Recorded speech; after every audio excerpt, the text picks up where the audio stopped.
Fala pessoal, bem-vindos a essa nossa mega revisão sobre a fase de planejamento das licitações públicas, com base no Decreto Estadual do Paraná 10.086 de 2022. O nosso papo de hoje vai focar no título 1, destrinchando os capítulos 4 e 5, que caem direto nas provas. Dominar o planejamento e o pagamento não é só decorar a letra fria da lei, mas entender de verdade os dois grandes pilares que sustentam a integridade de qualquer contratação pública de sucesso.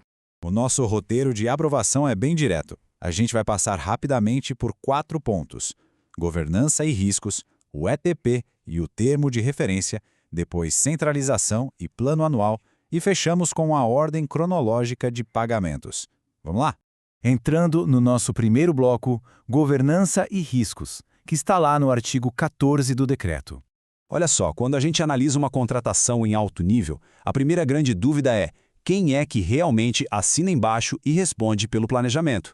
O decreto crava que são as autoridades máximas. E atenção, porque as bancas examinadoras adoram tentar confundir quem estuda na pressa, trocando isso por agentes de contratação ou pregoeiros. Mas pensa com a cabeça da administração pública, faz todo sentido. A responsabilidade por implementar a gestão de riscos e garantir aquele alinhamento estratégico da governança não pode de jeito nenhum ser delegada para o nível puramente operacional.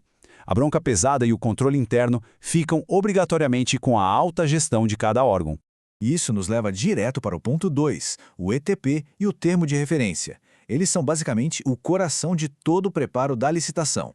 O estudo técnico preliminar, nosso famoso ETP, não é só mais um formulário burocrático chato de preencher. A lei joga muito peso em 2 palavrinhas: riscos e complexidade. Pensa no caos administrativo que seria se a compra de resmas de papel exigisse o mesmíssimo nível de planejamento que a contratação de um software de segurança de dados super avançado para o estado inteiro. Seria loucura, não é? Por isso mesmo, o decreto determina que a elaboração do ETP depende diretamente dos riscos ou da complexidade do que está sendo contratado. A conveniência, a oportunidade e a necessidade entram aí numa avaliação caso a caso. Agora, uma pausa rápida para um teste de memória ativa, que é essencial para fixar o assunto. Quais são os requisitos financeiros inegociáveis e quem tem o poder da caneta para aprovar o termo de referência? A resposta exata está no artigo 18. Um termo de referência simplesmente não nasce sem adequação orçamentária. E um detalhe crucial: na gestão pública, ter dinheiro no cofre agora não basta. Tem que haver compatibilidade total com as grandes leis de planejamento, que são a LDO e o PPA. A ideia do Estado aqui é blindar a máquina, evitando assumir contratos gigantescos que não vai conseguir pagar nos próximos anos. Outra coisa, a aprovação final não pode ser de boca. Ela exige um despacho motivado e justificado, obrigatoriamente assinado pelo ordenador de despesas ou pela autoridade competente. Tudo documentado e justificado no papel. Seguindo em frente, chegamos no terceiro bloco, centralização e plano anual, focando em como o Estado organiza sua estratégia de compras. O artigo 20 traz um contraste bem interessante. De um lado, a gente tem a rotina das compras descentralizadas, cada órgão fazendo a sua. Do outro, a atuação forte da SEAP, a Secretaria de Estado da Administração e da Previdência. Na prática, imagina só se dezenas de secretarias decidissem comprar o exato mesmo carro oficial de forma separada, cada uma pagando um preço diferente. O desperdício de dinheiro público seria imenso. Para impedir que isso aconteça, a norma dá à SEAP o poder de criar catálogos eletrônicos e estabelecer bancos de preços referenciais para todo o Estado. Ela vira uma grande central de inteligência, gerando uma enorme economia de escala. E é fundamental dominar o fluxo da demanda descrito no artigo 23.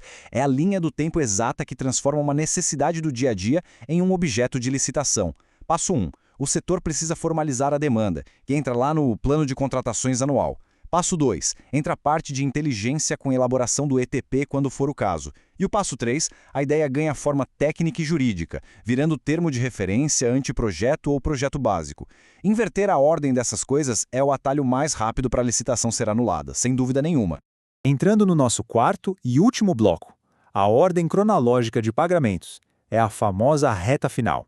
Mais um momento de recordação ativa, porque esse ponto é um verdadeiro campo minado. Qual é o gatilho previsto na lei que dá início à contagem para um pagamento entrar na fila? Cuidado extremo com o artigo 39, viu? O cronômetro só dispara no momento do ateste da execução do objeto. É aquela hora que a administração bate o carimbo na nota fiscal dizendo: ok, serviço prestado. Essa pegadinha é de praxe porque muita gente acha de forma bem intuitiva que a data de emissão da nota pela empresa é a que vale. Só que o empreiteira pode emitir a nota fiscal muito antes de terminar o trabalho, então o Estado só entra no dever de pagar quando de fato comprova que recebeu o produto ou o serviço nas condições combinadas. E para deixar tudo estruturado, o artigo 38 cria 4 vias expressas para as filas de pagamento: fornecimento de bens, locações, prestação de serviços e realização de obras. Cada categoria dessas tem a sua fila própria, andando no seu próprio ritmo. As bancas adoram misturar essas 4 listas, mas a separação rígida importa muito para o fluxo de caixa racional. Ou seja, não dá para atrasar o aluguel da delegacia do bairro simplesmente porque no mesmo mês o Estado precisa pagar a medição de uma obra bilionária de infraestrutura. Cada fila no seu quadrado. Para a gente fechar o raciocínio e entender profundamente o capítulo 4 sobre planejamento e o capítulo 5 sobre pagamentos, vai muito além de buscar aprovação no concurso. Fica aqui uma provocação. Se aplicar um ETP bem feito previne o desperdício e seguir a ordem cronológica trava possíveis casos de corrupção, que outras ferramentas geniais esse decreto ainda esconde para blindar a máquina pública de ponta a ponta? É compreendendo a fundo as leis de hoje que a gente constrói a integridade dos serviços do Estado de amanhã. Continuem firmes nos estudos e até a nossa próxima análise.